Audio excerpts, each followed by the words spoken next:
Au Blanc-Ménil, près de Paris, une voiture explose à l'arrivée d'une patrouille de police. Une bonbonne de gaz se trouvait à l'intérieur. Alain Juppé a été élu président du RPR. C'est la saison des champignons, mais attention, à Bordeaux, 2 frères ont été intoxiqués, l'un d'entre eux est mort. Et puis ensuite, le temps des livres, une semaine consacrée à la lecture, invité le ministre de la Culture, M. Douste-Blazy. Nelly et M. Arnaud, un film de Claude Sauté qui sort cette semaine, un face-à-face entre Michel Serrault et Emmanuel Béard, invité de ce journal. Madame, Monsieur, bonsoir. Les enquêteurs sont perplexes à propos d'un événement survenu dans la nuit de vendredi à samedi au Blanc-Ménil, près de Paris. Une voiture dans laquelle se trouvait une bonbonne de gaz a explosé à l'arrivée d'une patrouille de police. Heureusement, il n'y a pas eu de blessés. A priori, les enquêteurs n'établissent aucun lien entre les circonstances de cette explosion et la récente vague d'attentats en France. Claude Sampère, Philippe Péter, enquête. C'est à cet endroit précis que 3 policiers ont échappé de justesse à l'explosion d'une voiture contenant une bouteille de gaz de 3 kilos. Une explosion qui remonte à la nuit de vendredi à samedi et que l'on a appris seulement hier soir. Alertés par un coup de fil d'un habitant signalant une voiture en feu, les policiers se rendent sur les lieux. À leur arrivée, la voiture explose. Elle appartenait à un habitant du quartier que nous avons retrouvé ce matin. J'ai entendu un boum, ça explosait. Je suis venu. Il y avait déjà, quand je suis arrivé là, il y avait deux inspecteurs à civil avec une 405 blanche qui étaient là, et la voiture brûlait. Et c'était votre voiture donc qui brûlait? C'était ma Passat, ma voiture, oui. Il s'est trouvé, avec l'explosion, il s'est trouvé déjà sur la route. Il a avancé au moins 3 mètres. Il paraît qu'ils ont trouvé une bouteille de gaz, oui. Et dans votre voiture, il y avait une bouteille? Non, rien. Sur place, les policiers n'ont retrouvé aucun dispositif de mise à feu. Le procureur de Bobigny, chargé de l'enquête, exclut l'hypothèse d'un guet-apens prémédité. Mais côté syndicat de policiers, cette affaire soulève la colère et l'inquiétude. Cette violence urbaine va en s'accroissant, va en grandissant. Aujourd'hui, on n'hésite plus à employer, vous l'avez vu, des moyens autres que ceux qui existaient par le passé. Ça devient vraiment problématique, c'est sans précédent. Je me demande jusqu'où va-t-on aller. C'est une situation qui est en train de se dégrader et on peut craindre le pire, si vous voulez, c'est-à-dire que des jeunes en perdition, qui sont en réalité des délinquants professionnels, s'en prennent et profitent de ce climat créé par ces attentats pour s'en prendre aux forces de police ou même, pourquoi pas, aux sapeurs-pompiers, enfin tout ce qui représente l'autorité de l'État. Le ministère de l'Intérieur va adresser des consignes de prudence aux policiers en intervention. Les syndicats, eux, réclament plus de moyens et plus d'effectifs. D'autres incendies ont émaillé ce week-end, jet d'un cocktail Molotov contre un autobus dans une banlieue de Mulhouse. Le trafic a été interrompu. Incendie de 6 voitures dans le quartier du Val-Fouré à Mantes-la-Jolie et 8 incendies volontaires à Vendeuvre dans la banlieue de Nancy. Enfin à Marseille, un voleur de voiture a été tué par les policiers qui le poursuivaient. 2 policiers ont été très grièvement blessés. Monsieur Alain Juppé est devenu cet après-midi président du RPR avec près de 92% des voix, presque aussi bien élu que monsieur Lionel Jospin hier à la tête du PS. Monsieur Juppé qui voudrait profiter de cette élection pour relancer l'action de son gouvernement. Jeff Wittenberg, Yann Lénoré. Les militants voulaient de l'émotion et des symboles, leurs chefs les ont écoutés. L'une des images que l'on retiendra de ces assises du RPR, la réconciliation des 2 héritiers de Jacques Chirac, Juppé-Séguin, le temps des retrouvailles au sein d'une famille unie. Unis, enfin presque. Édouard Balladur, lui, a eu droit à quelques huées à son arrivée, la rancune d'une partie des troupes gaullistes encore mal remises des déchirures de la présidentielle. Mais point du passé, aujourd'hui le parti veut afficher sa force et son moral. Gonflé à bloc, il fallait bien ça pour faire oublier au Premier ministre ces dernières semaines éprouvantes. De la base au sommet, le RPR a joué la solidarité. La période difficile qu'a vécu le Premier ministre et les attaques qui ont été portées contre lui ont incité tout le monde à se resserrer. C'est dans notre nature. Et l'intéressé lui-même n'a pas éludé la question. Je viens de traverser une épreuve qui me marquera pour longtemps. Une épreuve qui m'a beaucoup appris sur moi-même et sur les autres. J'avais besoin de vous parce que vous êtes en politique, ma famille. Merci d'avoir répondu présent. Malmené dans les sondages, Alain Juppé voulait aussi confirmer sa nouvelle marque sur la forme comme sur le fond. Un propos parfois lyrique, il citera Charles Péguy, des promesses concrètes pour l'opinion, presque un discours de campagne. J'ai entendu les réactions des Français. Je n'ignore pas leurs inquiétudes. Je comprends certaines de leurs critiques. Je crois de toutes mes forces que nous avons pris le bon chemin. Il ne faut pas lâcher, il ne faut pas flancher. C'est l'avenir de notre pays et de nos enfants qui sont en cause. Chez lui en tout cas, Alain Juppé a su convaincre. Il est vrai qu'il n'avait pas de concurrence. Plus de 92% des militants présents l'ont aujourd'hui plébiscité à la tête du RPR, qui pour la première fois depuis sa fondation il y a 18 ans, s'est donné un autre président que Jacques Chirac. Petite rectification au passage, si M. Pasqua a bien été député en son temps, il est aujourd'hui sénateur. Alors, Jean-Michel Carpentier, élection triomphale pour M. Juppé, nouveau départ avec ce discours, cela veut-il dire pour autant que le Premier ministre a tout son temps ? Écoutez, c'est vrai que c'était une période un peu particulière pour Alain Juppé. En début de semaine, il risquait des ennuis avec la justice pour son histoire d'appartement. Et aujourd'hui, il est plébiscité au RPR. Alors, Premier ministre, maire de Bordeaux, président du mouvement gaulliste, il a obtenu tout ce qu'il pouvait espérer. Et pourtant, sa situation reste très fragile. Fragile parce qu'il n'a plus le temps pour lui. À l'Élysée comme à Matignon, on reconnaît ce soir qu'il dispose désormais d'environ 4 mois pour rebondir. En clair, d'ici février prochain, Alain Juppé doit réussir 2 grandes réformes, celle de la sécurité sociale et celle des impôts. 2 réformes essentielles pour répondre aux impatiences des Français et leur rendre confiance, avec une décision à prendre très vite, soit un remaniement ministériel dans les 15 jours, avec une équipe resserrée et l'arrivée de nouveaux ministres baladuriens comme François Léotard, soit attendre jusqu'en février en espérant que le gouvernement actuel fera l'affaire de toute façon. Ce n'est pas facile, comme le disait Alain Juppé cet après-midi dans son discours. Monsieur Douste-Blazy, vous n'êtes pas venu pour parler de ça, mais puisque vous êtes là, je ne peux pas éviter une question politique. Est-ce que vous partagez l'analyse de Jean-Michel Carpentier? Est-ce que vous pensez que vous n'avez pas tout le temps devant vous avec ce gouvernement et qu'il faut vraiment faire de grandes réformes tout de suite? D'abord, je voudrais féliciter Alain Juppé, qui a été élu à 92%, on vient de le dire, président du RPR. C'est une grande victoire. Deuxièmement, je voudrais dire 2 choses. La première, c'est que le Premier ministre a eu beaucoup de courage depuis 4 mois et demi. Il n'a pas eu peur de l'impopularité en prenant de vraies décisions, et en particulier ce gouvernement a fait de vraies réformes, en particulier le contrat initiative emploi, où plus de 70 000 chômeurs de longue durée ont été remis dans le domaine du travail. Alors pourquoi est-ce que tout cela est mal perçu par une majorité des Français? Et c'est justement mon deuxième point, c'est que je crois qu'il y a eu en effet un véritable problème d'explication et de communication. Et aujourd'hui, ce gouvernement doit rebondir, et il doit expliquer aux Français que si on fait aujourd'hui en effet, si on demande aux Français des épreuves, si on leur demande des efforts, des sacrifices, il faut immédiatement qu'on leur dise on va vers là, ça va aller mieux. Donc manque de visibilité, de lisibilité, comme on dit. Oui, mais je crois qu'avec cette victoire d'Alain Juppé, avec un redémarrage aujourd'hui du gouvernement, on peut arriver à faire beaucoup mieux. Je suis d'ailleurs persuadé qu'on va le faire. Merci, on se retrouve tout de suite.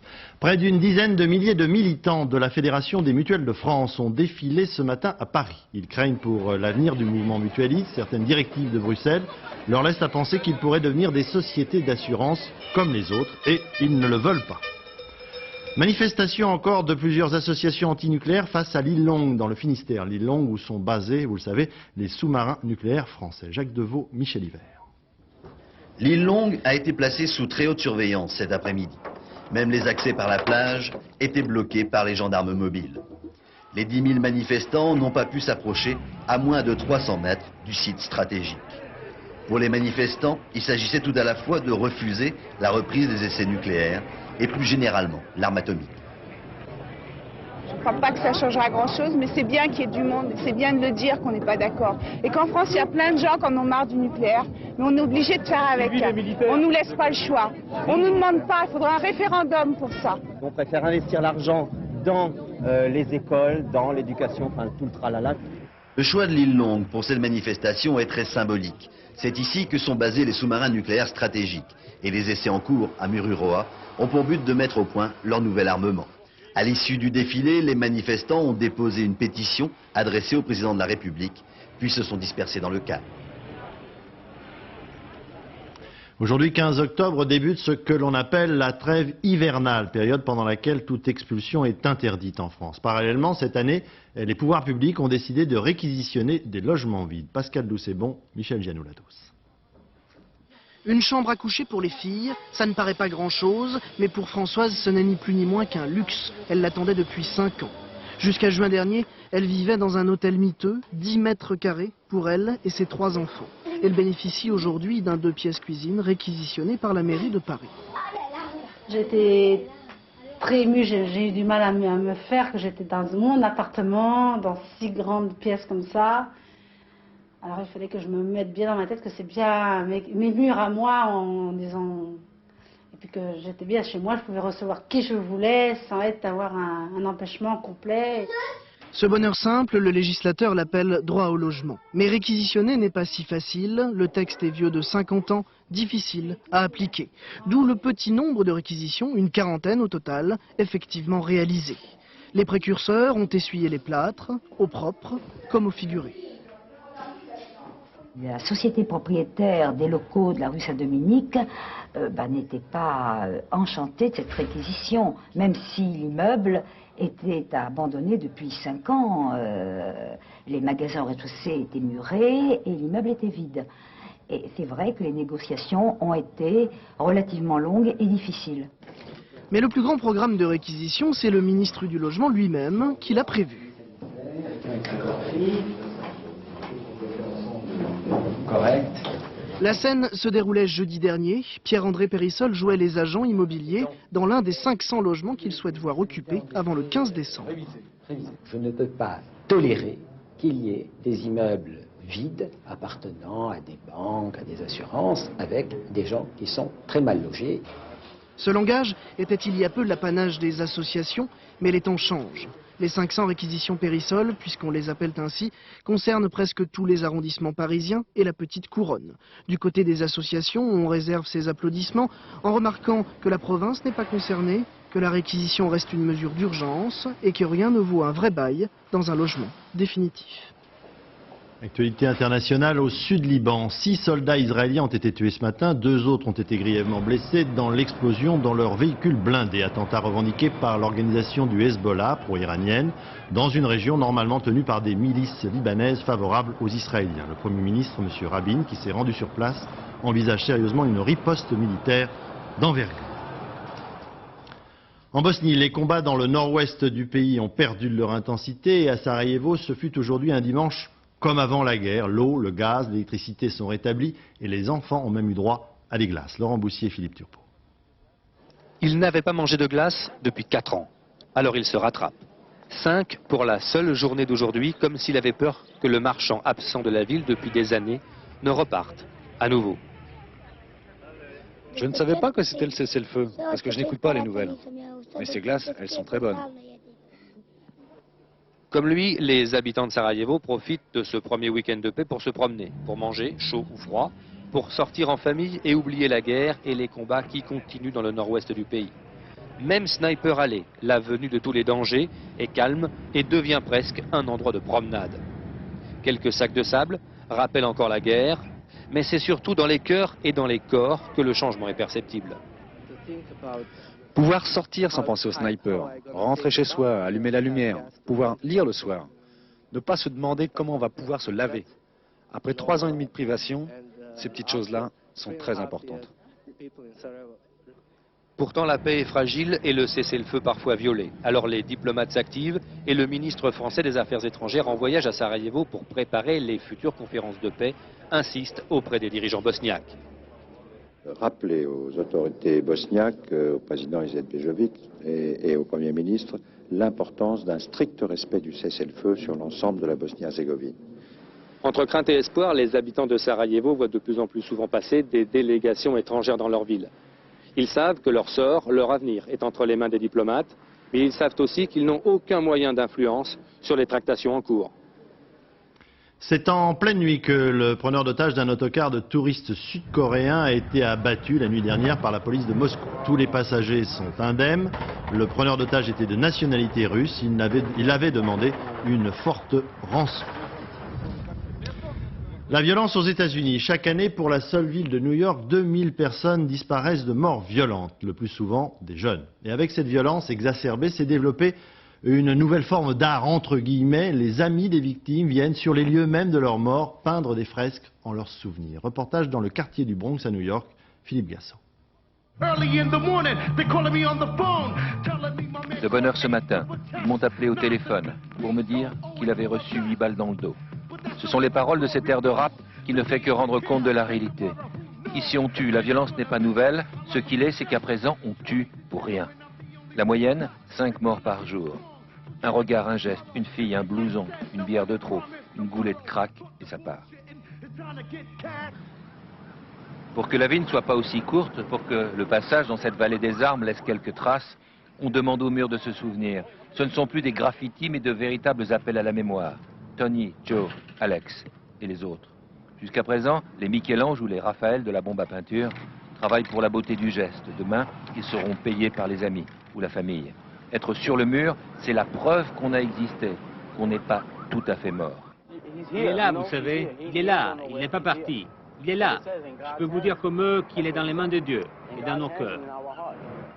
Ceux qui sont représentés font toujours partie de la bande, on les voit tous les jours. Lindsay ne montre aucune émotion, c'est la vie, ça arrive. Bien sûr que tu connais Serek.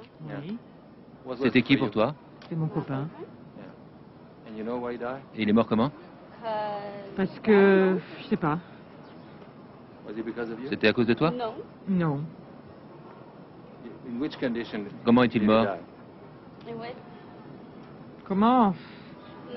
C'est moche. Explique-moi ce qui est arrivé. Je me baladais avec lui et ils l'ont flingué comme ça. Ces graffitis, c'est une bonne chose? Oui, bien sûr, pour sa famille. Ils peuvent le voir. C'est mon frère ici. L'autre, c'est mon frère. Il avait une arme dans sa poche? Non, il n'avait pas d'arme.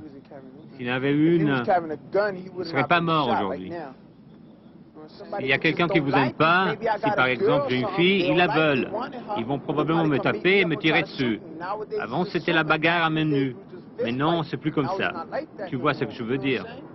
Ici, dans le sud du Bronx, les murs ont de plus en plus la parole. Ils parlent toujours de la même chose, de la violence et de la mort. En bref, encore cette réaction de M. Lionel Jospin ce soir à propos de la rencontre entre M. Chirac et M. Zeroual, le président algérien. M.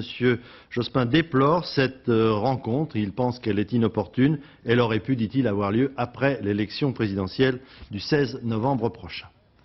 En France, 2 jeunes frères ont été victimes d'une intoxication aux champignons dans la région de Bordeaux. L'un est mort et l'autre va être opéré du foie. Les 2 garçons ont absorbé des champignons mortels, des amanites phalloïdes. Attention donc, on est en pleine saison des champignons.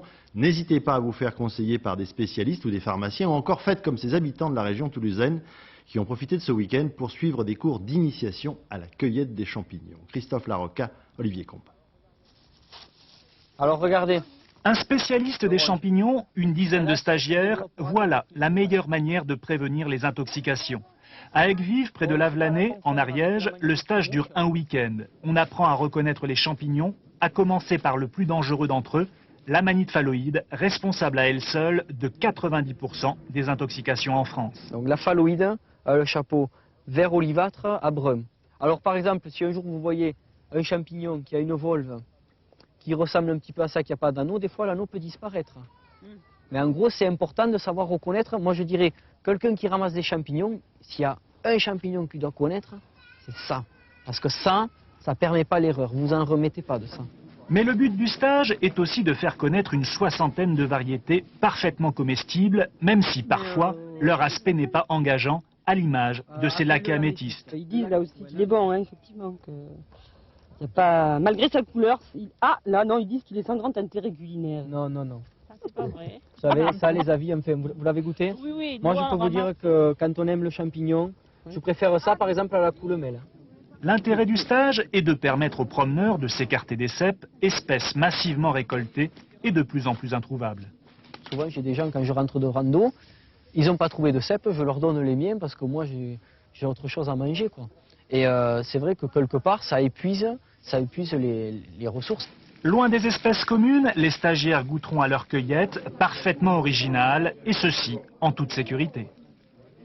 11 jours après la disparition de 2 alpinistes français dans l'Himalaya, on est malheureusement pratiquement certain désormais qu'ils ne seront pas retrouvés. À la station des Ouches, près de Chamonix, leurs amis sont partagés entre la tristesse et le fatalisme qui habitent tous ceux qui sont passionnés par la montagne. Didier Guyot, Olivier Jacquelin.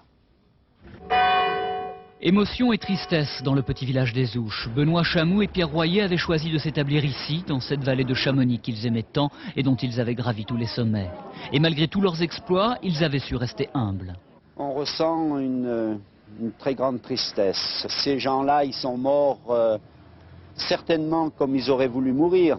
Nous, on les trouve trop jeunes pour mourir, on pense à leur famille, on pense à leurs enfants, on pense à leurs femmes. Triste, Mario Colonel l'est également. Il avait failli partir avec Benoît Chamou sur l'Himalaya. La vie en a décidé autrement. La montagne a emporté un ami, un de plus. Malheureusement, vivre dans un contexte montagnard et dans un milieu de passionnés, eh bien, au fur et à mesure des années, ce milieu s'étiole, c'est-à-dire que c'est un copain qui part, c'est 5 copains, c'est 10 copains, et on est presque un peu fataliste.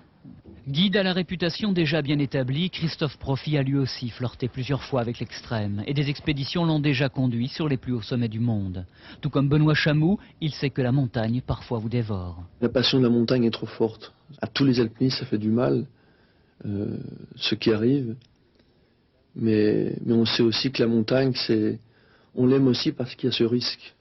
On l'aime d'abord pour sa beauté, mais on l'aime aussi pour ses risques, tout simplement. Benoît Chamou et Pierre Royer avaient tenté un exploit surhumain. Ils ont échoué à seulement 40 mètres du sommet, mais aujourd'hui, ils sont entrés dans la légende.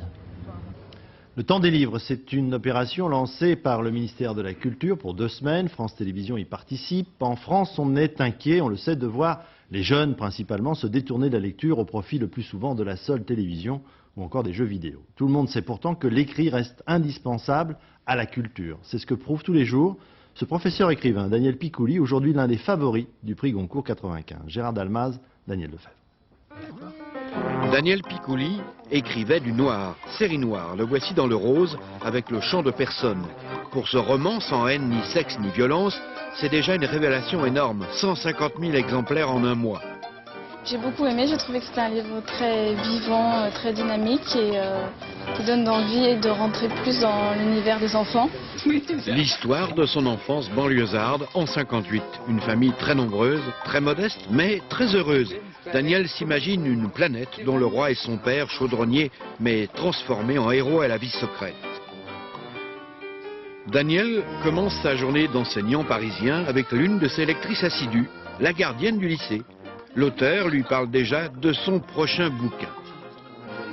Nous sommes en Algérie en août 62. Ça bouge un peu à cette époque-là. Professeur d'économie-gestion pour BTS, Daniel Picouli se veut d'abord convaincant pour le cours de force de vente. Les lycéens absorbent de nombreux ouvrages ou magazines spécialisés. Alors Daniel amène ses élèves à élargir leur champ de lecture. Ces étudiants-là ont des connaissances techniques. Le milieu de l'entreprise, la gestion, ils connaissent. Il faut peut-être prendre le biais de ces connaissances-là pour les amener au livre. C'est ce qu'on essaie de faire par l'intermédiaire de tous ces ouvrages qui traitent de l'entreprise ou de phénomènes économiques. Incitation au livre au centre de documentation et d'information de l'établissement. Sébastien, Elsa, Latifa, Karl sont des lecteurs passionnés, mais pudiques, qui confessent parfois leur chapitre préféré. Sébastien a un penchant pour le romanesque. Du 18e, 19e siècle. Ce sont des auteurs un petit peu qui ne sont pas contemporains, mais qui m'intéressent dans la mesure où l'époque actuelle ne me convient pas énormément. Oui, je lis de tout, d'Alexandre Dumas jusqu'au Stephen King, j'aime ça. La Madeleine du prof, ses émotions, ses bonheurs de gosse de 10 ans. Une leçon d'optimisme, et ça se voit. Monsieur le ministre, il y a 2 choses dans ce reportage. Il y a le goût de la lecture que les professeurs doivent donner aux enfants, aux plus jeunes, et puis il y a les bibliothèques qui doivent se multiplier. Oui, ce reportage est d'autant plus intéressant qu'on a tous le souvenir d'un professeur de lycée nous dire « Vous devez lire ce livre », nous donner le titre, et toute la classe en train de dire « Mais dans combien de temps, combien de pages ?» comme si c'était une punition ou une corvée. Et je crois au contraire qu'il ne faut pas que la lecture soit un devoir ou une punition. Il faut au contraire associer à la notion de lecture une notion de plaisir, je dirais une notion de connaissance et pourquoi pas une notion de désir d'apprendre. C'est ça que je trouve fantastique dans la lecture. Alors, on aborde à partir de demain les 2 semaines donc, de ce temps du livre 95. Il y a plusieurs choses qui sont en route, on peut peut-être les décrire et puis on viendra à précisément une qui vous tient très à cœur.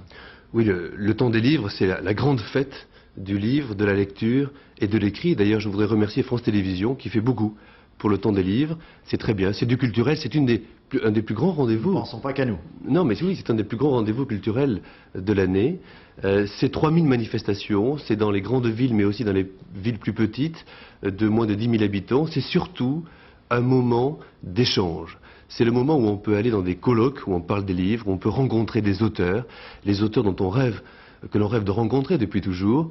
Et puis, c'est surtout le moment où on doit aller dans une librairie, acheter un livre neuf. Il y a 20 000 librairies et puis des bibliothèques, 2500 bibliothèques municipales. Vous savez, les librairies et les bibliothèques municipales, c'est le maillage culturel le plus dense du pays. Alors, parmi les opérations, il y en a une qui vous tient à cœur, je le répète, vous avez même apporté le matériel pour nous la montrer, c'est l'achat de livres à expédier dans les hôpitaux où, c'est vrai, malheureusement, on a le temps de lire.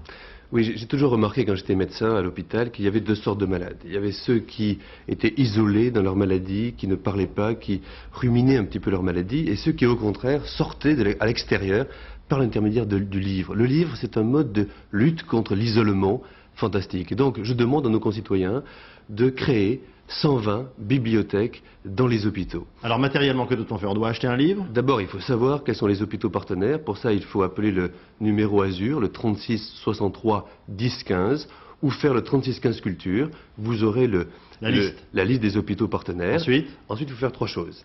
La première, c'est acheter un livre neuf dans une librairie. Deuxièmement, le dédicacer. Parce que je crois qu'il faut donner un mot de sympathie et d'encouragement pour les malades. Et enfin, troisièmement, le porter à l'hôpital concerné ou le poster. Et la Poste fait aujourd'hui un poste-livre, voilà. Et comme ça, on peut l'envoyer à l'hôpital que l'on veut. Je crois que c'est important, c'est un moment de solidarité aussi, le temps des livres cette année. Monsieur le ministre, je vous invite à rester avec nous parce que si la France a ses journées du patrimoine, vous allez le voir, les Anglais, eux, ont leur journée des champs de bataille. Le gouvernement de Londres a en effet décidé de conserver en l'état les hauts lieux historiques du pays. Ainsi, aujourd'hui, on fêtait près de Douvres, dans le Sussex, la bataille d'Hastings qui, en 1066, opposa Anglais et Normands venus les envahir. Londres, Bernard Lebrun. Ici, même les pubs portent pour nom la date historique. C'est vous dire si les Anglais cultivent le souvenir. Il est vrai que côté boutique, le souvenir, ça rapporte. Mais que s'est-il donc passé ici de si important au point que des petits Français fassent spécialement le voyage? C'est Guillaume le Conquérant contre les Anglais, contre Harold. Et c'est Guillaume qui a gagné. Qui a gagné quoi? Le trône d'Angleterre. Eh oui, souvenez-vous de la saga du Normand contée par la tapisserie de Bayeux. Ce que Louis XIV ou Napoléon ne purent jamais réaliser, lui, Guillaume, duc de Normandie, le fit. Et le conquérant du jour, le voici, tentant de quitter sa famille et de la rassurer avant de livrer bataille. Nous allons gagner la bataille, car vous devez survivre. Mais voici que s'avancent les terribles guerriers saxons, sous le regard attentif du bobby de service.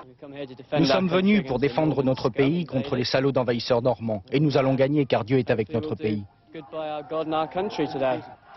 Mais ce 14 octobre 1066, Dieu a abandonné les Saxons pour se ranger dans le camp du droit, aux côtés des Normands. Harold a trahi sa parole, Harold a trahi Guillaume, il doit mourir.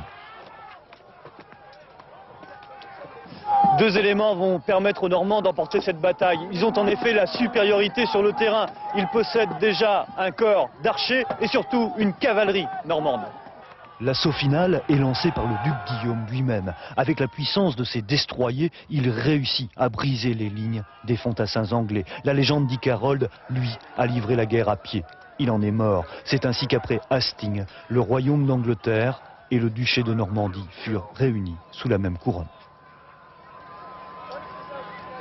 C'est ce qu'on appelle l'histoire en direct. Le sport maintenant. Pierre Sled ne nous rendra pas visite ce soir. Il n'y a pas eu d'événement marquant ce dimanche.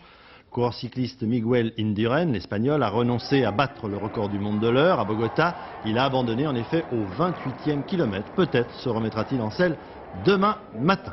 Pour l'instant, le Suisse Rominger conserve son record. Une médaille tout de même au championnat du monde de lutte gréco-romaine à Prague. Le Français Yvon Rémier a remporté le titre de champion du monde. Il est en rouge dans la catégorie des moins de 74 kilos. Il a battu en finale un adversaire venu du Kazakhstan.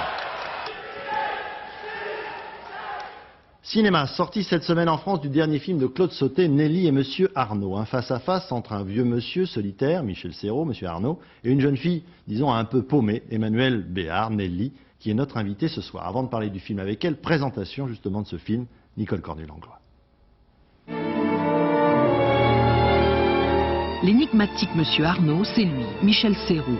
Il entre ainsi dans l'univers pudique de Claude Sautet et tout commence dans un bistrot, lorsque Monsieur Arnaud rencontre Nelly et se montre d'emblée généreux, désintéressé. Je peux vous le donner sur la table.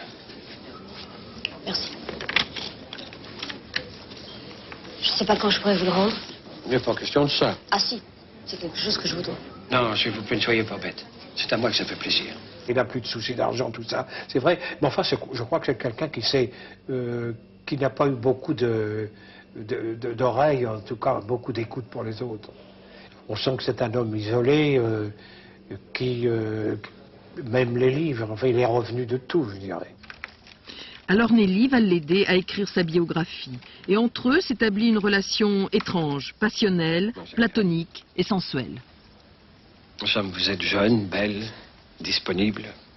Rassurez-vous, je n'essaierai pas d'en profiter. Je vois pas comment. Excusez-moi. Finalement, tout le monde est seul là-dedans. Mais regardez-vous, vous êtes là posé devant cette machine comme un ectoplasme. Vous allez arrêter? Vous vous prenez pour qui? Vous me payez pour un travail, on va le finir, ça vous donne pas le droit de regard sur ma vie, j'ai pas à vous raconter les... Si, justement, vous devez. Mais vous m'emmerdez. Vous vous plaignez de tout, de moi, de votre bouquin qui est pas assez bien, de votre femme, mais je comprends qu'elle se soit tirée. De vos enfants qui vous fuient. Mais je suis pas une poubelle, je suis pas là pour écouter les lamentations d'un vieux con. Chaque fois que j'ai rencontré des gens que j'estimais, ils m'ont donné du talent, je dirais, quelque part. Ils m'ont donné une volonté de leur répondre, de leur parler, de les découvrir en même temps. Je suis libre avec vous. Restez vigilante. Je vous prends pas pour un saint. Et c'est vrai, je n'avais jamais imaginé rencontrer quelqu'un comme vous. Qu'est-ce que vous avez à lui dire à Emmanuel, là? Si je suis pas mal dans le film, c'est en partie à cause d'elle. Forcément. Forcément. Voilà Emmanuel Béard. Et si vous êtes pas mal dans le film, c'est en partie à cause de lui? En grande partie à cause de lui, oui. Et de sauter, évidemment. Alors Michel Serrault face à une actrice comme Emmanuel Béard, ça donne quoi? Ça fait peur, ça... Je sais pas, en fait, Michel Serrault, je ne l'ai vraiment connu que dans l'habit de Monsieur Arnaud. Donc c'est plutôt de Monsieur Arnaud que je pourrais vous parler ce soir. Les relations qu'on a établies avec Michel Serrault sont finalement des relations qui sont en parallèle avec le cours de l'histoire dans le film. Je l'ai regardé d'abord avec curiosité. C'est un homme étrange, Serrault, et Monsieur Arnaud aussi. Et puis petit à petit, nos chaises se sont rapprochées au fur et à mesure que le tournage avançait. Nos chaises se sont rapprochées. Puis le jour où on s'est parlé un peu, on avait attendu 2 mois et demi pour le faire et il s'est vraiment passé quelque chose. Alors c'était un film important pour lui, parce que c'est un nouveau style, très austère. C'était un film important pour vous aussi. C'est un film... Je crois que c'est toujours... Enfin, c'est le sentiment que j'ai, c'est toujours important. À un moment avec Sauter, c'est toujours important. Moi, c'est l'homme qui m'a donné envie de continuer ce métier, de le faire déjà, en voyant ces films, et puis de le continuer surtout. Je ne sais pas aujourd'hui si je serais là si Sauter n'avait pas traversé ma vie. Alors justement, les films de Claude Sautet, c'est tout de même très dur à tourner, parce que l'action, elle se déroule dans les sentiments. Il ne se passe rien dans le film, pratiquement. Il y a une intensité terrible. Comment joue-t-on? Oui, il se passe rien, il se passe tout, il se passe les choses de la vie. C'est une accumulation de petits détails. Ce sont effectivement, comme l'a dit Serrault, 2 personnes qui sont paumées, seules. Lui s'ennuie, elle est en transit, dans une salle d'attente. Elle est en rupture avec son passé. Elle ne sait pas encore vers quoi elle va aller. Et ces 2 personnages, encore une fois, se rencontrent par hasard, sont curieux l'un de l'autre. Lui n'a pas beaucoup parlé, je crois, dans sa vie, ni à sa femme, ni à ses enfants. Et elle pas assez non plus. Alors justement, Claude Sautet, c'est toujours à la limite de l'épure, des dialogues très austères. Je veux dire que dans ce film, on se dit même pas bonjour monsieur, bonjour madame, on dit bonjour. On dit le strict nécessaire. Est-ce que ça c'est très dur à jouer pour un acteur qui a envie de s'épancher? Je ne sais pas moi. C'est vrai que Sauter, c'est vrai qu'il n'y a pas beaucoup...